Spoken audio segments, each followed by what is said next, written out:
ejemplos de intelectuales dentro de la cultura y también dentro del pensamiento religioso, desde el periodo medieval hasta la edad contemporánea. Coluccio Salutati fue humanista italiano. Fue canciller de la República Florentina a partir de 1375. Ardiente admirador de los estudios humanistas, fue autor de diversos tratados. Y una de ellas es una de sus obras, de la nobleza de las leyes y de la medicina de 1397. Un hombre, bueno, pues aparte de ser humanista, también fue político, presidiendo como canciller la República de Florencia en 1375. Y bueno, pues fue un ardiente admirador del humanismo, sobre todo, bueno, y realizó pues diversos. Apologeta Martí fue apologeta y teólogo español en Cataluña, dominico en París, fue discípulo de Alberto Magno y colaborador de Ramón de Peñafort. Tenía amplios conocimientos de árabe y hebreo y de filosofía musulmana. Misionó un tiempo en Túnez y defendió la religión cristiana frente al Islam y al judaísmo. Y una de las obras es Pugio Fidei de 1278. Apologeta Martín fue pues, apologeta teólogo, bueno, pues, estuvo dentro del ámbito del pensamiento cristiano, de la teología, bueno, siendo dominico, fue discípulo de Alberto Magno, colaboró con Ramón de Peñafort y el propio Apologeta Martí tuvo grandes conocimientos de árabe, hebreo, de filosofía musulmana, misionó un tiempo también en Túnez y luego defendió la religión cristiana frente al Islam y al judaísmo. Reginald Scott fue demonólogo británico, su obra es Brujería desvelada de 1584, una enciclopedia sobre el tema. Para él, la creencia en la brujería fue tan contraria a la religión como a la razón. Los fenómenos extraordinarios debían ser atribuidos a la impostura o a la ilusión que favorecieron las alteraciones psíquicas. Denunciaba pues las persecuciones. El monarca Jacobo VI respondió a ese libro en 1597 con su propia demonología. Reginald Scott fue demólogo británico de la cultura anglosajona. Además, su obra Brujería desvelada es donde se refleja esa enciclopedia hablando del propio tema, porque él lo que hablaba en torno a la creencia de la brujería que fue tan contraria a la religión como a la razón. Es decir, que en realidad decía que la brujería fue tan contra la religión como a la razón. Es decir, como que la brujería era contra la religión como incluso a la razón. Dando además esos postulados, porque según él hablaba de los fenómenos extraordinarios debían ser atribuidos a la impostura o a la ilusión que favorecieron las alteraciones psíquicas. Es como que todo lo que fenómenos extraordinarios viene de algo psíquico, de algún problema, que se habla en realidad luego en el ámbito de la psicología o de la psiquiatría o, bueno, sí, de ambos ámbitos dentro de los que he nombrado, que es el ámbito psicológico, psiquiátrico, pero claro, la demonología lo que te habla al final es como de sí, demonios, como existían prácticamente en la edad moderna, en la cual, bueno, pues hablaban de espíritus que podían ser, bueno, pues o negativos o positivos. Pero cuando hablas de la demonología, pues muchos de ellos también han hablado, bueno, pues de esa crítica o incluso de la propia brujería que surgió en el ámbito europeo, no solo en España, sino en todo el ámbito, incluso en el anglosajón más. Robert Brown fue reformador religioso británico, fue uno de los primeros puritanos, acentuó el carácter individual de la fe y la independencia de la religión con respecto al Estado. Encarcelado, persistió en sus ideas y fundó el congregacionalismo. Un hombre, bueno, pues que para él fue de los primeros puritanos. Acentuó ese carácter individual de la fe y la independencia de la religión con respecto al Estado, como que la fe es individual y que la propia religión tiene que ser independiente del Estado, no que sea Estado Iglesia, como intentaron realizar desde la Edad Moderna, incluso más atrás en el periodo medieval, porque lo que intentaban la gran mayoría de las monarquías, tener el apoyo siempre de la identidad eclesiástica. Théodore Agripa d'Aubigné fue escritor francés. Tomó las armas en 1568 para defender a los calvinistas, sus correligionarios, que son aquellos bueno, que tienen el mismo pensamiento en el ámbito religioso como en el ámbito político, o bueno, que tienen el mismo pensamiento varias personas, o una, o bueno, dos personas. Eh, Acompañó a Enrique de Navarra en la mayoría de sus campañas. Herido de gravedad en 1577, se retiró de sus tierras cuando Enrique IV se convirtió al catolicismo. Y una de las obras es Historia Universal de 1550 a 1601, que bueno, se publicó entre 1616 y 1620. ¿Qué pasó? Que cuando llegaron los Borbones a Francia, porque la gran mayoría, bueno, pues, lo que sucedió acompañando, además el propio Teodoro Agripa de Buñera tenía un pensamiento cristiano calvinista, a los ayudó, acompañó al propio monarca Enrique de Navarra, en todas, herido, bueno, pues finalmente se retiró ya de sus tierras cuando el propio monarca francés se convirtió al catolicismo en Francia. Sir Thomas Browne fue escritor y médico británico, ejerció la medicina en Norwich, escribió los primeros ensayos en prosa y una de las obras es Religio Medici de 1642, en el que intentó resolver el conflicto entre ciencia y religión, como la gran mayoría de los escritores, pensadores de la Edad Moderna o incluso de la Edad em, Media también intentaron, bueno, es intentar resolver esos propios conflictos entre las ciencias, la religión, es decir, más o menos que era casi el pensamiento filosófico que vino pues, del nacimiento de la cultura occidental con la antigua Grecia y luego a continuación con la antigua Roma. Charles Proudhon fue poeta francés. Abandonó las carreras de ingeniería y de derecho para dedicarse a la poesía. Con posterioridad se apreció la influencia del Parnaso. Recibió el Premio Nobel de Literatura en 1901, tradujo en verso a Lucrecio y escribió obras de estética y de filosofía. Y una de las obras es La expresión en las bellas artes de 1865. Un hombre al final que iba para ser ingeniero, también estudiar, ser abogado, derecho y directamente se dedicó al ámbito de la literatura, es decir, al ámbito artístico literario, con el objetivo de la influencia del Parnaso, recibiendo el premio Nobel, lo recibió en 1901, el premio Nobel de Literatura, y a partir de ahí, bueno, pues tradujo en verso a Lucrecio, escribió pues, diferentes obras de estética, de filosofía y dejó huella al final en el ámbito de la literatura francesa del siglo XIX. Pierre de Fontaines fue geógrafo francés, relacionó la geografía con la antropología cultural, colaboró asimismo en la enciclopedia La Pléiade y una de las obras es El hombre y su casa de 1972. Un hombre bueno, pues, que fue geógrafo y que intentó unir geografía con antropología, es decir, estudiar la geografía con el estudio del hombre.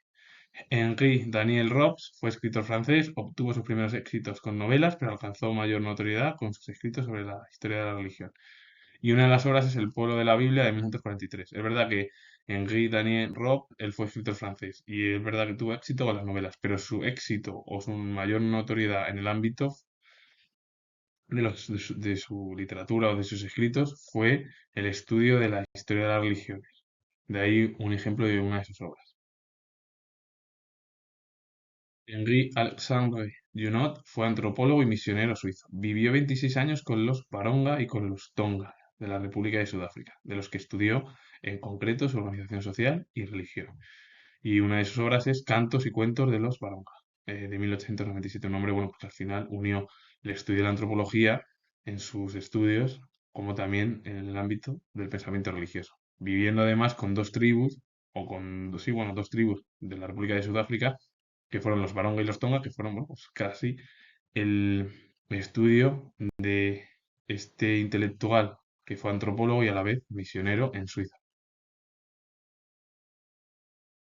Petru Dumitriu fue escritor rumano, obtuvo su fama tras la publicación bajo el régimen comunista de los Boyardos entre 1958 y 1960. En 1960 se estableció en Francia, publicó una serie de obras que abordaron la problemática del hombre y de la religión. Y una de sus obras es Cita en el juicio final de 1961. Un hombre que fue ya famoso, sobre todo bajo la publicación dentro del régimen comunista de los Boyardos, de 1958 y 1960, y a partir de ahí se marchó de Rumanía a la Europa Occidental, bueno, a Francia, donde ahí abordó temas en sus escritos pues, de la problemática del hombre, de la religión, es decir, que unió al final los problemas del hombre y el ámbito del pensamiento religioso cristiano. Beato Diego José de Cádiz fue predicador español. Estudió en Ubrique, en Grazalema y en Ronda, e ingresó en el noviciado de los capuchinos de Sevilla en el año 1757. Prosiguió sus estudios en Écija y en Cádiz, y ordenado sacerdote fue destinado a la predicación y a las misiones. En 1786, acusado de hablar en público contra los privilegios regalistas de la corona y haber injuriado a algunos personajes, se le instruyó proceso y se le relegó a Casares, pero fue absuelto y reivindicado. Sus sermones fueron inmunerables y la obra es Memorial al Rey con motivo de la guerra contra la República Francesa de 1794. Cuando se produjo la Revolución Francesa, con el objetivo de acabar con la monarquía absolutista e imponer una monarquía constitucional, la monarquía fue guillotinada con el objetivo, porque Luis XVI y su familia querían marcharse de Francia y refugiarse en cualquier monarquía europea. El objetivo al final las monarquías europeas durante el estudio de la Revolución Francesa fue evitar la propagación de las ideas revolucionarias y realizar una coalición contra la Francia revolucionaria. valga la redundancia otra vez. Y además, España fue derrotada por la Francia revolucionaria, a diferencia de las monarquías europeas. Théophile de Vaux fue poeta francés, hugonote de religión y relacionado con los libertinos. Tuvo que dejar a su protector, el duque de Montmorency, al publicar algunos poemas, como por ejemplo el Parnaso satírico de 1123, obra colectiva de poetas licenciosos. Fue encarcelado en Châtelet, donde esperó entre 1123 y 1125 la instrucción de su proceso. Su obra fue sometida a examen y, como era ya un escritor célebre, su proceso desencadenó en una polémica. Su obra ejerció gran influencia en los escritores posteriores, sobre todo los escritores franceses del siglo XVIII, que es el periodo de la Ilustración europea. Y además la Ilustración nació en Francia y de ahí se propagó al resto de Europa. Louis Henry Morgan fue antropólogo estadounidense, jurista de profesión. Su primera publicación versó sobre la cultura de los indios iroqueses, la Liga de los Haudenosaunee de 1851. Emprendió luego un estudio de la terminología del parentesco en 60 tribus de Kansas, Nebraska, Missouri y Bahía de Hudson, que acabó ampliando a grupos indígenas de todo el mundo en una obra monumental que fue Sistemas de consanguinidad y afinidades de la familia humana de 1861. Un hombre, bueno, que dejó un estudio, o bueno, un gran estudio en el ámbito de la antropología. Es decir, no solo de Estados Unidos, sino también de todo el mundo, siendo además una de las obras que Sistema de consanguinidad y afinidad de la familia humana. Franklin Clark Fry fue teólogo y pastor estadounidense. Fue presidente de la Iglesia Luterana Unida en 1944 y del Consejo Mundial de las Iglesias en 1954. Y una de las obras es Religion in Life, de 1943, que es al final religión en vida. Y bueno, pues uno fue antropólogo, estudió la ciencia y el segundo ejemplo, Franklin Clark Fry fue, pues, pensador dentro del ámbito del cristianismo, es decir, como teólogo. Edward Barner Taylor fue antropólogo británico, considerado junto con el antropólogo estadounidense Louis Henry Morgan como uno de los padres de la antropología moderna. Y una de las obras es de Barner Taylor, La Sociedad Antigua, de 1877, o en inglés Ancient Society. Colin Wilson fue escritor británico. Se convirtió en el principal teórico del movimiento de los Angry Young Men, con la publicación de la obra The Outsider, de 1956. Escribió novelas de géneros diversos, ciencia ficción, policíacas, de intriga psicológica. Escribió también una obra de teatro bueno, una copiosa obra ensayística. Es decir, que Colin Wilson fue uno de los escritores más importantes prácticamente del siglo pasado como del actual.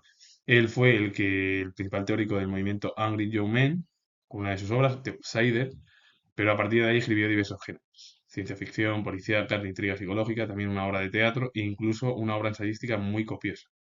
Gerald Browse Gardner fue brujo británico, ha sido el principal artífice de la hechicería moderna, pretendía divulgar una religión neolítica unida a la magia oculta de los ocultistas modernos. Y una de las obras es Witchcraft Today de 1954.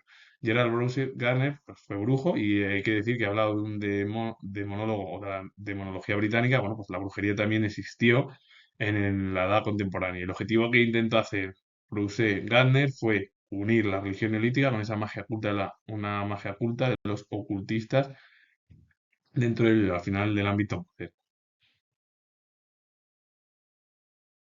Félicité Robert de Lamennais fue escritor francés, uno de los autores más representativos del ultramontanismo, que es esa relación con el ámbito de la religión o del pensamiento cristiano. Tomó partido en la Restauración y en 1816 recibió la ordenación. Se hizo célebre por su obra Ensayos sobre la diferencia en materia de religión de 1817 y 1823. Fue un hombre, bueno, que al final unió literatura con religión. Robert Bastide fue sociólogo y antropólogo francés, profesor de filosofía en la Universidad de Sao Paulo y en la Sorbonne. Estudió conflictos culturales y el problema de la integración social en las poblaciones brasileñas de origen africano y las relaciones infraestructura, superestructura e ideología-religión. Y una de las obras es Sociología y Psicoanálisis de 1950. Roger Bastide lo que estudió al final, siendo profesor en la Universidad de Sao Paulo y en la Sorbona, el objetivo fue los conflictos culturales y el problema de la integración en las poblaciones brasileñas de origen africano. Y luego también estudió las relaciones infraestructura, superestructura e ideología-religión, es decir, que estudió, bueno, al final la cultura y el pensamiento también religioso en su pensamiento sociológico y antropológico. Es decir, que al final estudió casi pues, el estudio del hombre y la cultura. James George Fraser fue antropólogo escocés, dentro de la cultura o del ámbito anglosajón. Hijo de un pastor presbiteriano escocés, cursó estudios clásicos en la Universidad de su ciudad natal y en la de Cambridge. Luego se inclinó por la etnología, la antropología y el folclore. Y una de las obras fue o es La Rama Dorada de 1890. Un hombre, bueno, que estudió los clásicos en la Universidad natal y también en Cambridge y que luego más tarde se inclinó más por el estudio del hombre, de la etnología y del folclore al final, bueno, porque él fue antropólogo y fue uno de los principales antropólogos en Escocia, dentro también de la cultura anglosajona. Con ello finalizo, comentar que soy historiador y si os ha gustado este vídeo relacionado con la cultura o los varios intelectuales, muchos ejemplos, y también de la religión, darle a like, suscribiros, comentar, bueno, digo yo que soy historiador, y vuelvo a repetir de nuevo que soy historiador y nos vemos en el siguiente vídeo.